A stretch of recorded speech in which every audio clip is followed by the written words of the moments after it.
Good morning. Bonjour, friends. Bonjour, mes amis. Welcome to morning meeting. Today is Wednesday, April 1st, and it is April Fool's Day, and I'm really glad I'm not at work today because I hate April Fool's Day. I don't like anything that is like mean, and I know most tricks aren't mean, but some of them can be, and I just hate April Fool's Day. It's like I hate it. So I'm glad I'm not there because it usually ends up with me having some kind of fake spider in my desk. And that's just not, no, you know how I feel about spiders. So anyway, today I am going to be talking a little bit more about food. So the other day I told you a story about when I was little, all the weird foods we would eat. And that got me thinking about how some of those foods didn't go over so well in my life. So I got thinking about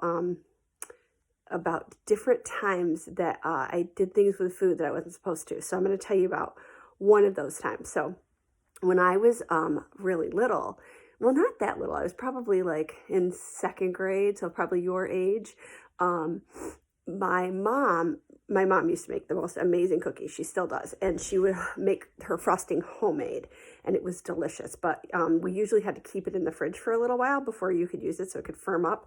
So my mom made this big bowl of frosting, and she specifically said to me before she left for work, she said, "Don't you dare touch that frosting that is in the refrigerator. Don't touch it. Don't, just leave it alone." And I was like, okay. And she's like, "I'm serious." And I was like, "I know. Okay. I'm not gonna touch it."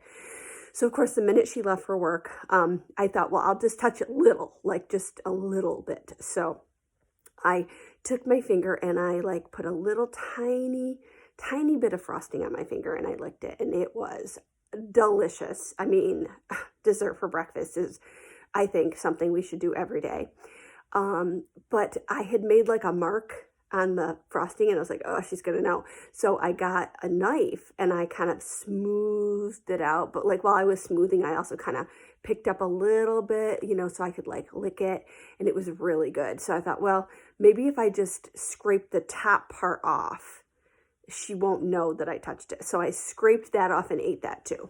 So this went on for quite a while, and I ended up eating like a third of the bowl of frosting, trying to even it out, So no big deal, put it back in the fridge. I'm like, well, maybe I'll get away with it, maybe not. So I got on the school bus and I started to feel really kind of sick. And the further we went on the bus, the more sick I started to feel. Now, I sat up front right behind the bus driver. And I remember we were right at the bottom of this big hill near my house. If anyone who lives on Butternut Brook Road, I was down on the bottom of Butternut Brook Road near Darcy Fairbanks' house. And I threw up. Like, I didn't even know I was going to throw up. I just suddenly like threw up, and I threw up into the aisle, which then we started to go up Butternut Brook Hill, and so all of the puke in the aisle was going back through the bus, and it was so horrible, and I was so embarrassed. It was just the worst, and I don't remember, I think I blocked it out. I don't remember what happened after that, but I do remember that when we got to school, the school nurse called my mom, and she's like, I really think Sean is sick. She threw up on the school bus. You should probably come get her. And my mother goes, wait a minute. Put her on the phone for a second. And I was like, hello? And my mother's like, did you get into the frosting in the fridge? And I was like, and she's like, okay, you're staying at school. You're not sick. You probably ate all that frosting. She's totally right. Moms are always right. They know stuff without even having to see it. They're like magic. Moms are magic. So I like that story because it's kind of like, I like how when a grown-up tells you not to do something and then you do it anyway because you're like, whatever. And then like something bad happens. It's just kind of funny. I just like those stories. So anyway, that got me thinking about this time because my school nurse was great. And I was what we call like a frequent flyer. Now, kids, you know who you are when you go to the nurse like all the time. It's like when you come up to me and you say, I think I don't feel good. And I go, okay, go get a drink because we know you're a frequent flyer. I know because I was a frequent flyer. I went to the nurse all the time. I loved the nurse's office. I loved getting my temperature taken. I liked sitting on the little blue bench and looking out the window. I loved going to the nurse.